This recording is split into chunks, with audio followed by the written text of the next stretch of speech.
బంగారం ధరలకు మళ్లీ రెక్కలొచ్చాయి. నిన్న తగ్గిన ధరలు ఇవాళ భారీగా పెరిగాయి. వరుసగా 2 రోజులు స్థిరంగా ఉండి ఆపై తగ్గిన బంగారం ధరలు ఇవాళ పెరిగాయి.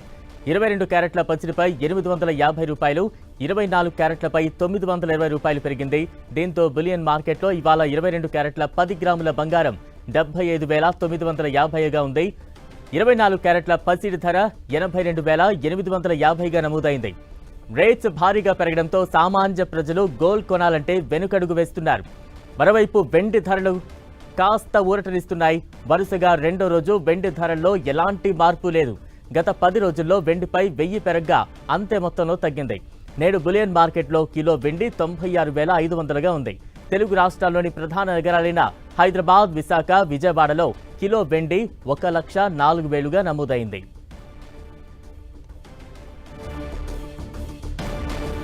ప్రస్తుతం బంగారం ధరలు మరోసారి పైకి ఎగబాకుతున్నాయి.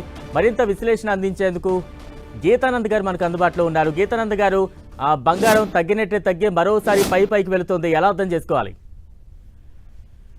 సో బంగారం విషయానికి వస్తే గ్లోబల్ గా అంతర్జాతీయంగా కూడా ఈక్విటీ మార్కెట్లు కొంత అనిశ్చితికి గురి కావడం, ఈక్విటీ మార్కెట్స్ లో ట్రెండ్ నెగిటివ్ ఉండడంతో గోల్డ్ డిమాండ్ ఏర్పడిందని చెప్పొచ్చు.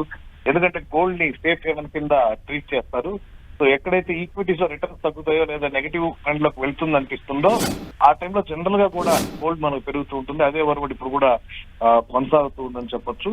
సో మరోసారి ఈ రోజు కూడా మనం అదే ట్రెండ్ ని గమనిస్తూ ఉన్నాం. గోల్డ్ మళ్ళీ కూడా పెరుగుతూ ఉంది. సిల్వర్ మాత్రం కొంచెం స్తబ్దుగా ఉంది ట్రెండ్ అని చెప్పొచ్చు. అయితే ఇంకా కూడా ఒక కన్సాలిడేషన్ జోన్ లోనే నవంబర్ నుంచి కూడా గోల్డ్ ట్రేడ్ అవుతున్నట్టుగా మనం చెప్పుకోవాలి. సో ఈ కన్సాలిడేషన్ జోన్ బ్రేక్ అయితేనే ఏదైనా పెద్ద ర్యాలీ ఉంటుంది, లేదా ఈ లోపల మళ్ళీ కూడా దిద్దుబాటుకు లోనయ్యేటువంటి అవకాశం ఉంటుంది. కొంత ట్రెండ్ అప్ అండ్ డౌన్ గా సైడ్ బేస్ లో ఉంటుంది గోల్డ్ ట్రెండ్. గీతానంద్ గారు, అంటే ఈ పెరుగుదల ఎంతవరకు కొనసాగే అవకాశం ఉంది? ఎన్ని రోజులు ఇంకా ఇటువంటి ప్రభావం కనిపించే అవకాశాలు ఎక్కువగా ఉంటాయంటారు? సో మన ఫ్యూచర్స్ లో చూస్తే మనకి 80,600 ఈ ఏరియాలో రెసిస్టెన్స్ కనపడుతూ ఉంది. సో ఆ ప్రైస్ ఆ ఏరియా దాటినంత వరకు కూడా మళ్ళీ దిద్దుబాటుకు లోనయ్యేటువంటి అవకాశం ఉంటుంది. వన్స్ ఆ రేంజ్ బ్రేక్ అయితే మనకు అప్ సైడ్ ఉంటుంది.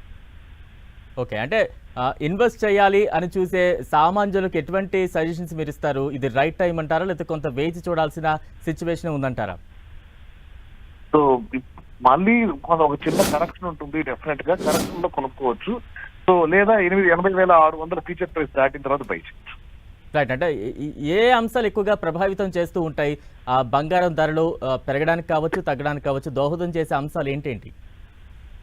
ఇప్పుడు అంతర్జాతీయంగా చూస్తే ఇంకా 2 యుద్ధాలు ఇది కూడా మనకి కంప్లీట్ కాలేదు, పూర్తిగా ఆగిపోలేదు. సో అది కొంత ట్రేడ్ మీద ఇంపాక్ట్ చూపిస్తుంది. అలాగే ట్రంప్ ఎప్పుడైతే మనకి అమెరికాలో ప్రమాణ స్వీకారం చేశాడో అప్పటి నుంచి కూడా ప్రపంచవ్యాప్తంగా మార్కెట్లు స్టాక్ మార్కెట్లు మనకు అతలాకుతలం అవుతున్నటువంటి పరిస్థితి.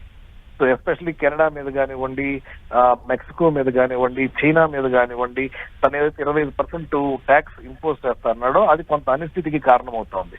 దాంతో ఈక్విటీస్ నుంచి కూడా పెట్టుబడులు ఉపశమనకు గురవుతున్నాయి. అలా బయటకు వచ్చినటువంటి పెట్టుబడులు గోల్డ్ వైపు వెళ్తున్నాయి. అది గోల్డ్ కి డిమాండ్ సృష్టిస్తుందని చెప్పొచ్చు. రైట్, ధన్యవాదాలు గీతానంద్ గారు.